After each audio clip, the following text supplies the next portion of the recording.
What you're seeing on screen right now is Super Heavy, the most powerful rocket booster ever flown. 200 tons of steel and fire falling back from the upper atmosphere toward the ground. And right before impact, 2 steel arms reach out from a 146-meter tower and catch it. Mid-air. October 13th, 2024. A maneuver that no one in the history of spaceflight had ever attempted, let alone pulled off. Agencies doubted it. Engineers debated it. The internet called it flat out impossible. But here's what makes this weird. SpaceX had already landed rockets, per their own mission logs, nearly 600 times, using landing legs. A proven system. A system that works. So why would they throw all of that away? Why abandon what works to gamble everything on 2 steel arms and a tower? The answer isn't just engineering. It's a billion-dollar bet that rewrites the economics of leaving Earth.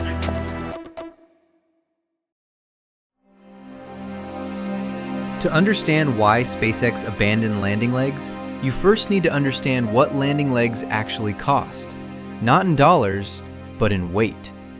Falcon 9 has 4 landing legs. Each one weighs roughly 500 kilograms.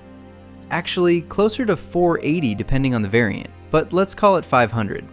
That's about 2,000 kilograms total, just for the legs. The entire Falcon 9 booster, when empty, weighs around 22,000 kilograms. So the legs alone account for nearly 10% of the booster's dry mass. 10% might sound manageable on Falcon 9, but Super Heavy's a completely different animal. At 71 meters tall and 9 meters wide, it dwarfs Falcon 9. Based on publicly available mass estimates, its dry mass is approximately 275 tons, more than 12 times heavier. Run the numbers. If landing legs take up roughly 10% of dry mass, same ratio as Falcon 9, Super Heavy'd need legs weighing somewhere between 25 and 30 tons. That's the weight of a fully loaded semi-truck bolted to the bottom of a rocket. And that truck has to fly every single mission. And in rocketry, weight doesn't add up, it multiplies. Every kilogram of dead weight needs extra fuel to lift it. That extra fuel needs a bigger tank. A bigger tank needs more structural support. More structure means more weight, which needs more fuel. Engineers call it the tyranny of the rocket equation. But the weight's only part of the problem. Look inside a Falcon 9 landing leg. At the core, there's an aluminum honeycomb structure called a crush core. When the booster touches down, this core deliberately crumples, absorbing the impact energy so the rocket doesn't shatter on contact. The problem? It's single use. Every landing destroys the crush core. Every turnaround requires a replacement. At Falcon 9 scale, that's manageable. At Super Heavy scale, you're replacing a shock absorber the size of a car after every flight.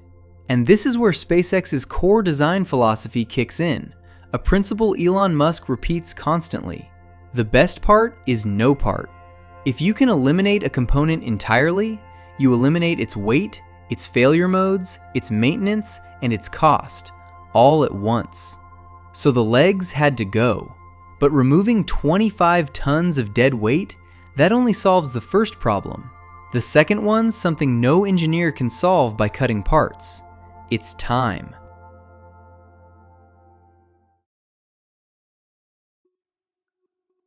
Okay, so a Falcon 9 booster lands on a Droneship. Successful touchdown. Mission accomplished, right? Not quite, because what happens next is where the real bottleneck begins.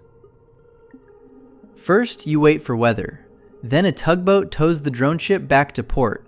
That alone can take 2 to 3 days. Once docked, a crane lifts the booster off the ship and onto a transport stand. Then the booster's transported over land to a processing facility. Engineers inspect all 9 Merlin engines. They check the tanks for leaks, they examine the heat shield, and the landing legs, Those can't retract on their own. SpaceX needs a custom crane jig just to fold them back in. Which, honestly, that's a lot of hardware just to undo one landing. Per SpaceX's own turnaround records, the fastest they've ever turned a Falcon 9 booster around is 9 days. And that's the record. Normally, it takes 2 to 3 weeks from landing to the next launch. For Falcon 9, that's fine. They've got a fleet of boosters. While one's being refurbished, another one flies. But for Starship and Super Heavy, SpaceX isn't building a fleet. They're building a launch system. And a system only works if the turnaround's measured in hours, not weeks. So picture Mechazilla. The booster comes back to the exact same spot it launched from. The tower catches it. Automated systems run diagnostics in minutes instead of days. If everything checks out, the booster's lowered onto the launch mount. A new Starship stacked on top. Fuel flows in, and it's ready to fly again. That's the long-term target, under 1 hour from catch to launch. Think of it this way, you're an airline. Every time a plane lands, you tow it by boat from the middle of the ocean back to the airport. Then you disassemble the landing gear, inspect every bolt, replace the shock absorbers, and put it all back together. That takes 2 weeks. That's Falcon 9. Now, the plane lands directly at the gate. Passengers step off. New passengers step on. It takes off again. That's Mechazilla. Same rocket, same pad. No ocean, no truck, not even a crane. SpaceX calls this zero-touch reusability. No human hands on the booster between flights. Just catch, inspect, stack, fuel, and fly. Operate a rocket the way airlines operate a 737. And if that sounds overly ambitious, well, so did landing a rocket on a boat. Until it wasn't. If you're the kind of viewer who wants to understand the engineering behind the spectacle, not just watch the spectacle, you're in the right place. Hit subscribe. The Cosmic Rush goes deep, where other channels stop at the surface. Lighter, faster.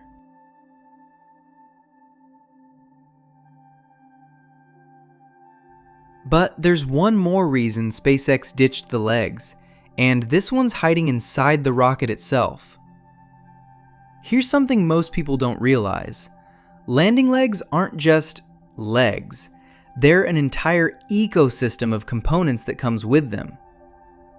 To deploy a landing leg, you need a pneumatic system, high-pressure helium to push the leg out. You need actuators to control the deployment, sensors to confirm it's locked in position, wiring to connect all of that to the flight computer, and structural reinforcement at every attachment point on the hull, because that's where the entire weight of the rocket concentrates on impact. Each attachment point's a stress concentration zone. The hull has to be thicker there, stronger, which means heavier, and more complex to manufacture.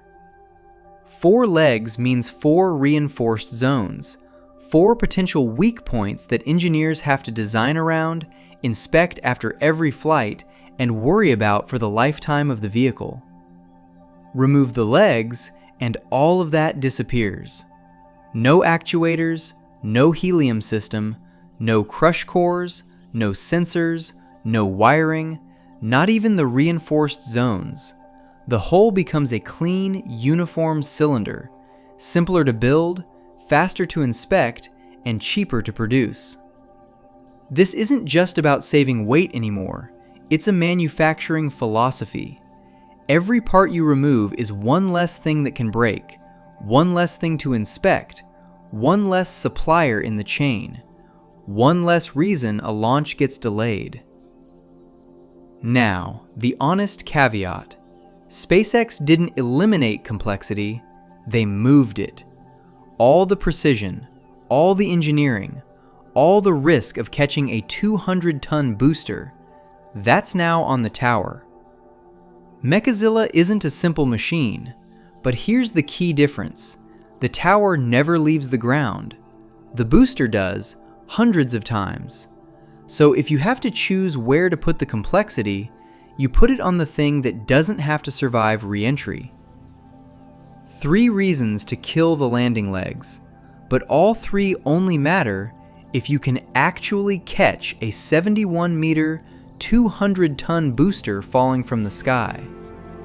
And that is where things get really interesting.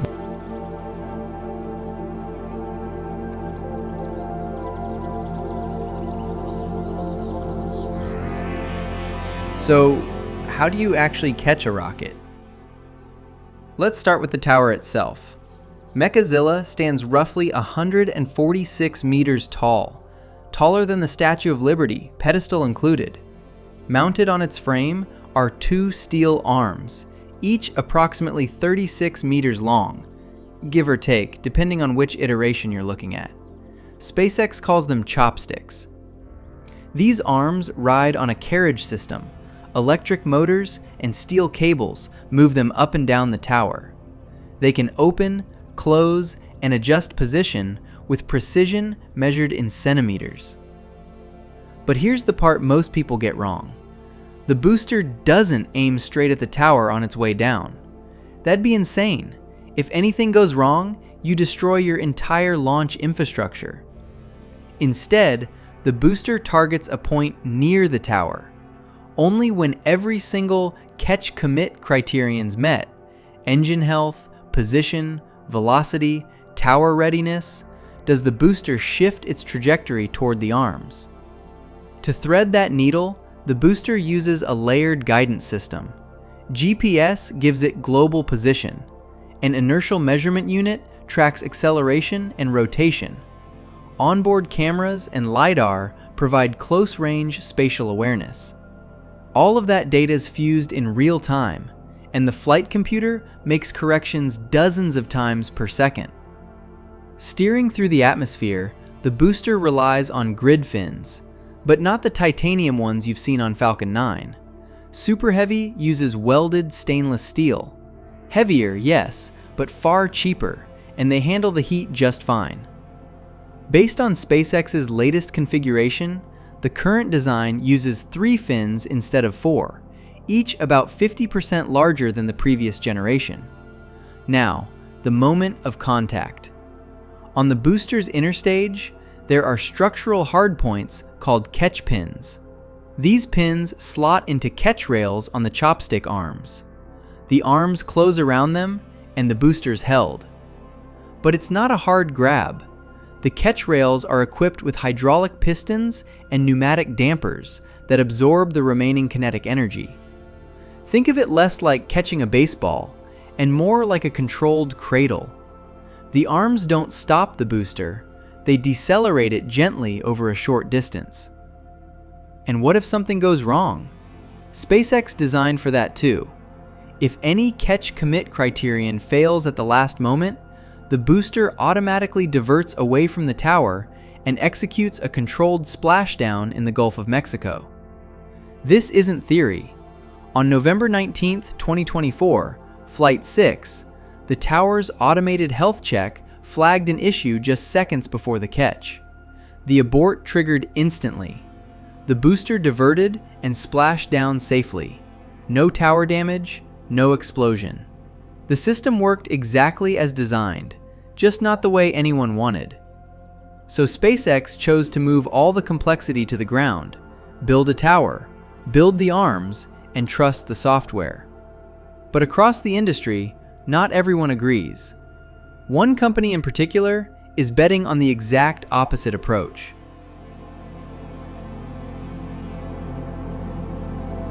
Blue Origin's New Glenn. Same goal as Super Heavy. Launch, separate, land the booster, fly it again.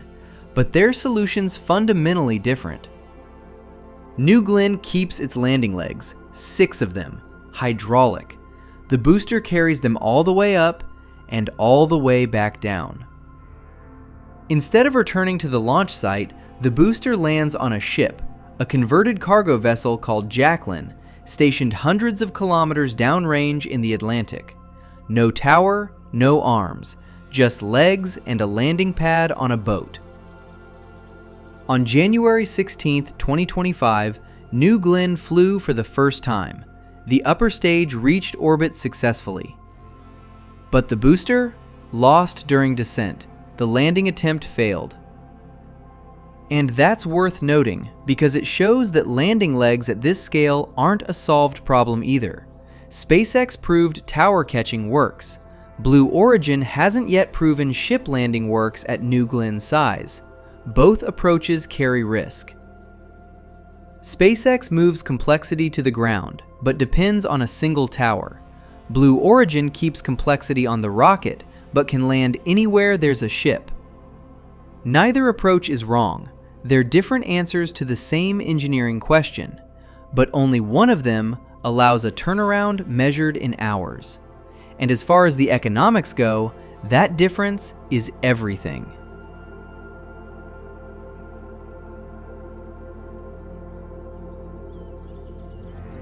Now, step back and look at the full picture.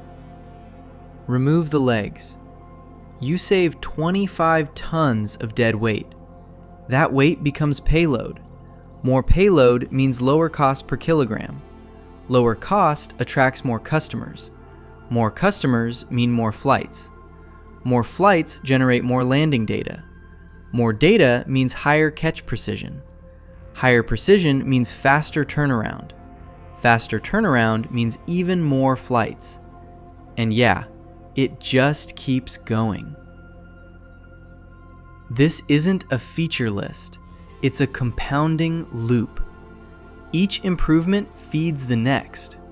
And once a loop like this starts turning, it becomes very, very hard for anyone else to catch up. That, more than any single technology, is what makes Mechazilla dangerous.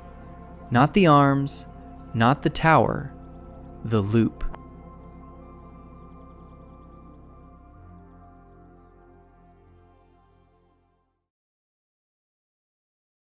But let's not pretend this is a perfect system. The critics raise real points.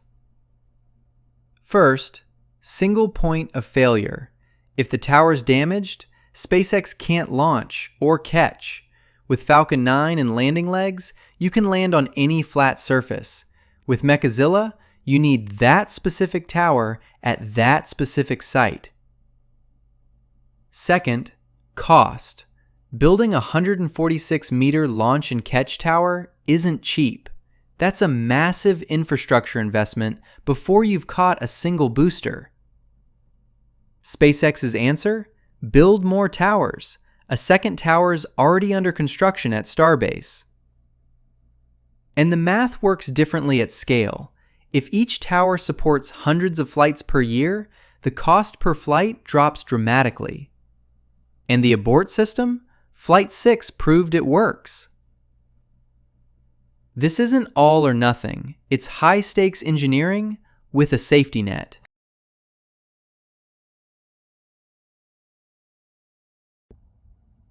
So, back to the question we started with. Why would SpaceX throw away a system that worked nearly 600 times? Now you know. Not because landing legs don't work, but because at this scale, they become the very thing holding you back. Too heavy, too slow, too complex. And SpaceX decided, if you're gonna build a system that flies to Mars and back every single day, you can't afford to carry dead weight. Literally. That tower standing in Boca Chica, Texas, isn't just a launch tower. It's a factory reset button for the entire space industry. SpaceX wants to catch a booster and relaunch it within an hour. When do you think they'll actually pull it off? Drop your prediction in the comments. And if this kind of deep engineering breakdown's what you're into, subscribe to The Cosmic Rush. We'll see you in the next one.